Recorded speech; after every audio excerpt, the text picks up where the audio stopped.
Hello and welcome to this video on case analysis and critical thinking.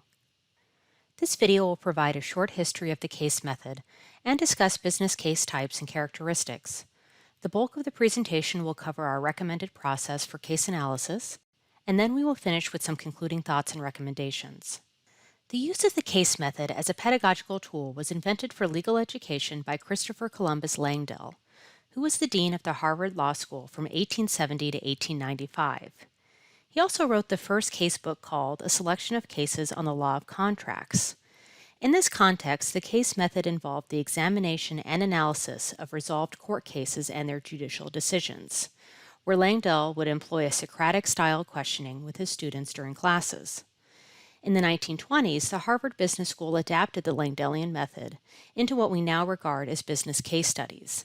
These cases are narrative-rich, active learning activities where participants are given the opportunity to apply business principles to real-world style business examples.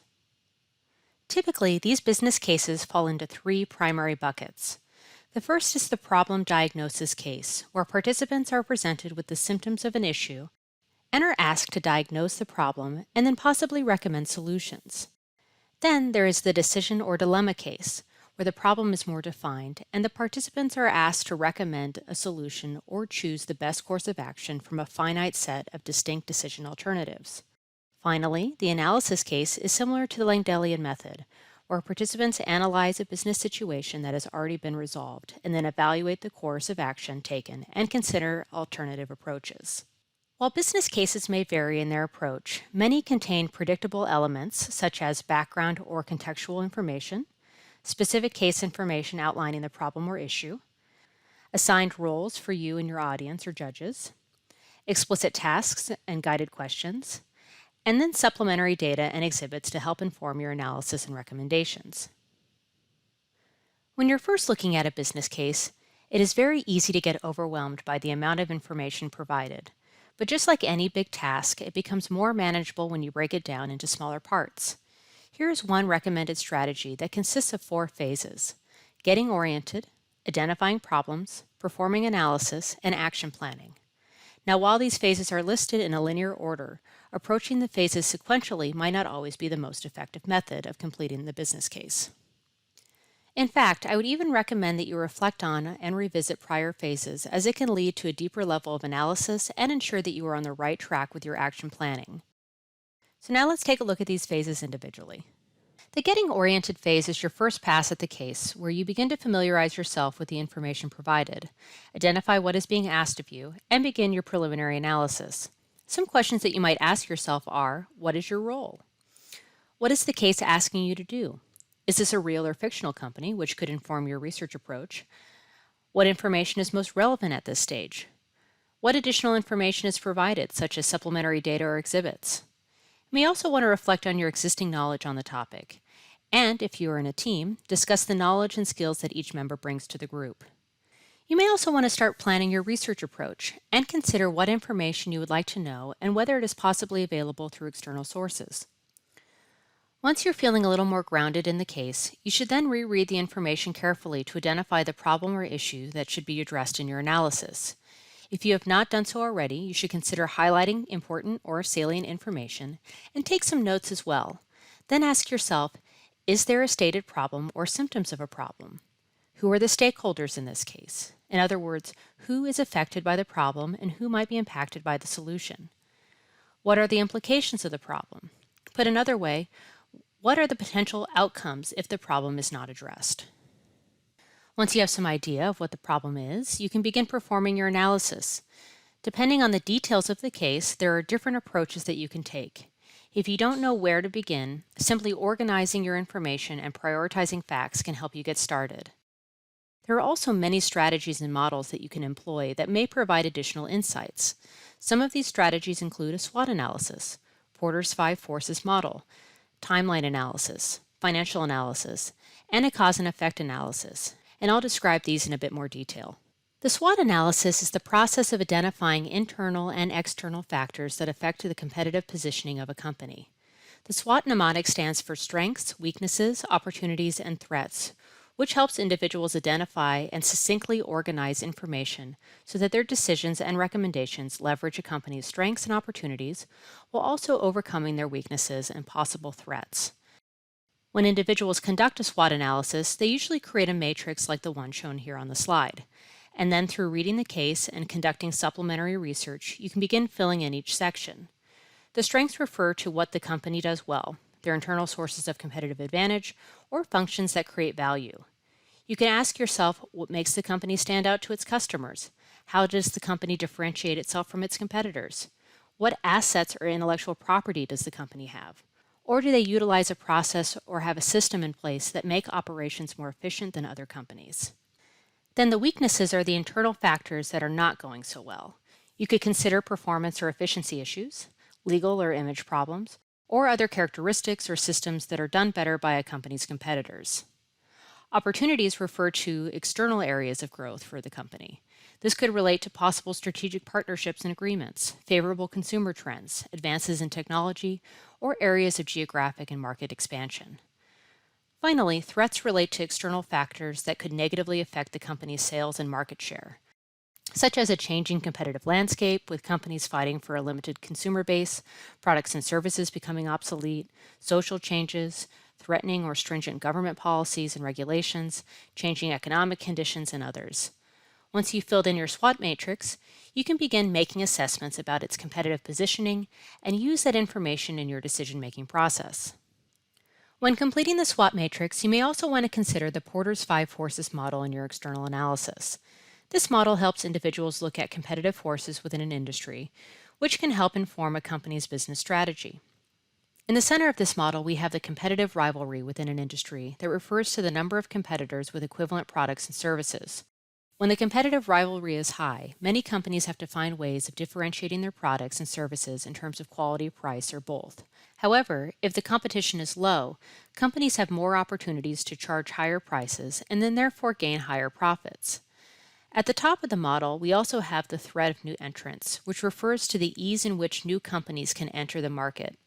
If there are high barriers of entry, an existing company will have an easier time holding on to their competitive position. But if the barriers are low, a company will have to continue to do more to maintain a competitive advantage. Related to this is the threat of substitutes, which evaluates the level to which substitute goods and services may be used as an alternative to an existing company's products or services.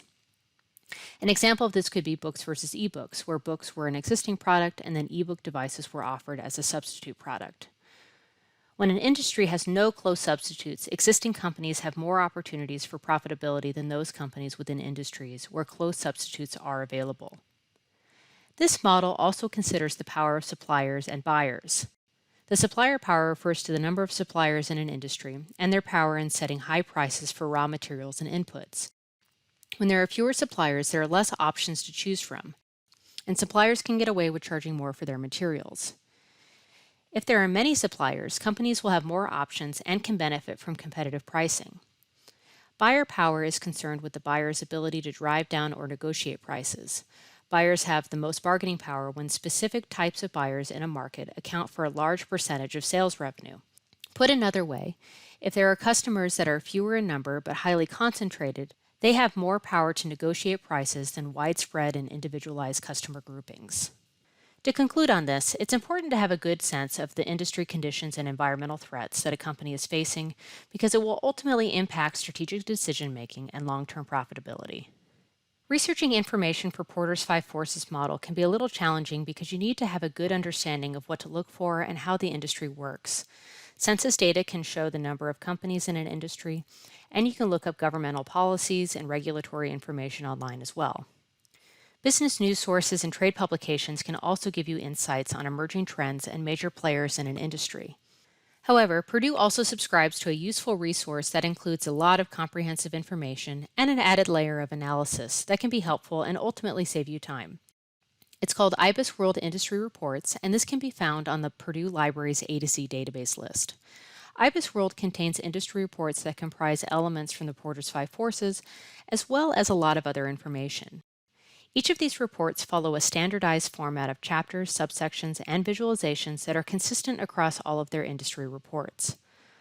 On this slide, I've included the most relevant chapters and subsections for each of the 5 forces. For example, if you're curious about the threat of new entry, you might want to check out the barriers to entry section or the regulations and policy section.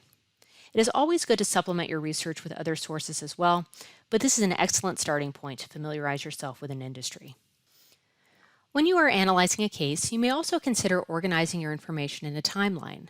Not only does this help you summarize the series of events in your case, but it also may highlight positive and negative trends and expose information gaps in your chronology. A timeline analysis can be done by simply writing it out on a piece of paper, but there are also many timeline templates and programs that can organize and visualize events, especially for cases that are a little more complicated. It's just a matter of finding the right strategy for you. Now, if you're not a finance person, financial analysis may be pretty intimidating. Sure, you've been given this beautiful table of company financials, but what do you do with it? Fortunately, there are a number of fairly straightforward financial ratios that allow you to garner some useful insights, and these ratios can be divided into 5 different classes. The first is profitability ratios, which measure how efficiently a company can generate profits or value for their shareholders. Usually this is the most useful if you're able to compare one of these ratios with the company's own historical performance or with their competitors' performance. I will note, though, that if you're evaluating startups or companies that are early in their life cycle, profitability ratios may not be the most appropriate measure of success because these companies might not yet be making a profit, which can be totally acceptable in these early stages. Liquidity ratios show the degree to which a company can meet or cover their short-term debt obligations. So if you have a balance sheet from a company, these ratios show whether their current or liquid assets can cover current liabilities.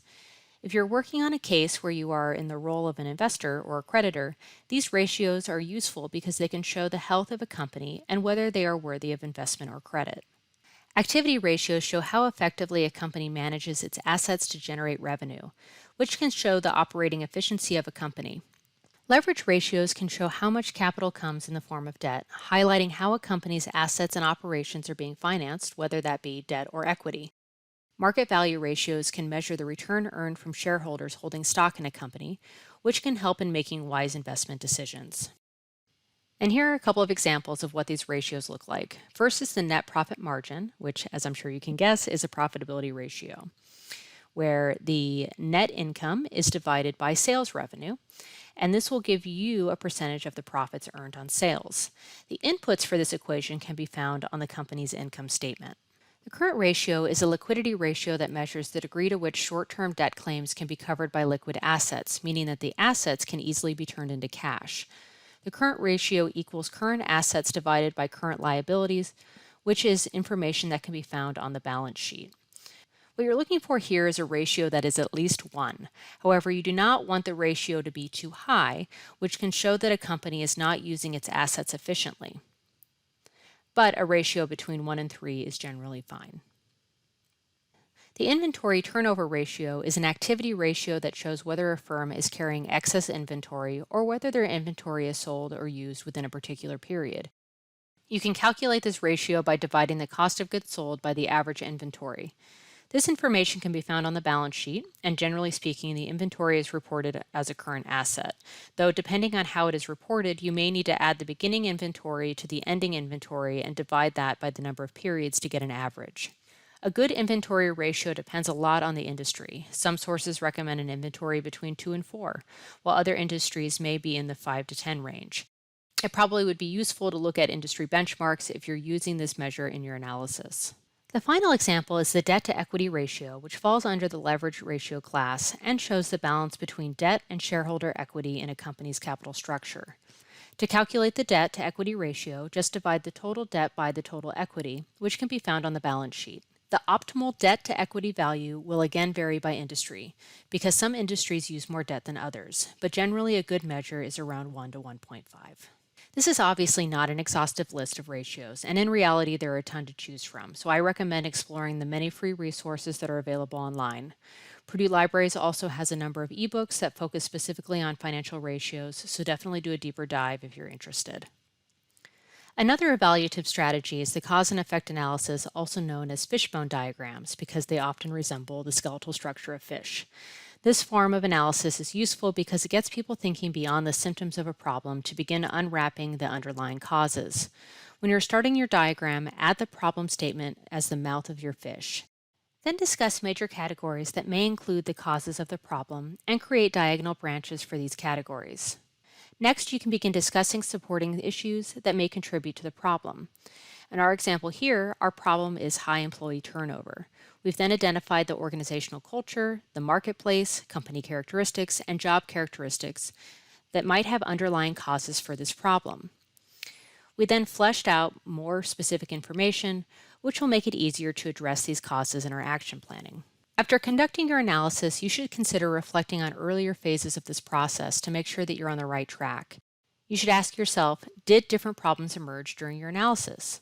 Does the problem statement need to be refined or expanded in scope? Did new directions emerge, and what additional information do you need? When you've reached the action planning phase, you can begin thinking about possible decisions and recommendations. With your team, you should develop a list of decision alternatives and evaluate these decisions in order to find the best option. You should ask yourself, what are the strengths and weaknesses of each decision? What are the anticipated outcomes, and are these outcomes measurable? How will your stakeholders be impacted by these decisions? Does your decision address the identified problem? Are these decisions supported by evidence? And do they offer tangible, actionable guidance that are realistic, affordable, and scalable? To make sure your decisions and recommendations are comprehensive, you can also consider applying the SCHEMES model, which stands for Space, Cash, Helpers, Equipment, Materials, Expertise, and Systems. You will likely not need to incorporate all of these elements into your action plan, but it will help you make sure that the firm has the resources and infrastructure to support your recommendations. As you are going through the case, it's important to keep in mind that business cases are a practice in managing uncertainty. You might feel overwhelmed or feel that you have not been provided with enough information, but managing uncertainty is an important skill set that will help prepare you for making real business decisions in your careers. You might also strive for that single correct answer, but this rarely exists. Instead, you need to be creative, do what you can with the information that you have, and support your recommendations with evidence from your own information gathering. I also caution you to avoid relying solely on gut feelings and intuitions, as these can sometimes be the result of red herrings that may mislead or distract you from the real problem. Also, avoid confirmation bias, which can lead you into seeking out information that supports your ideas. This can create significant blind spots in your analysis, so be sure to question your assumptions and capitalize on the knowledge and analytical power of your team. Thank you for watching this video on case analysis, and best of luck tackling your business cases.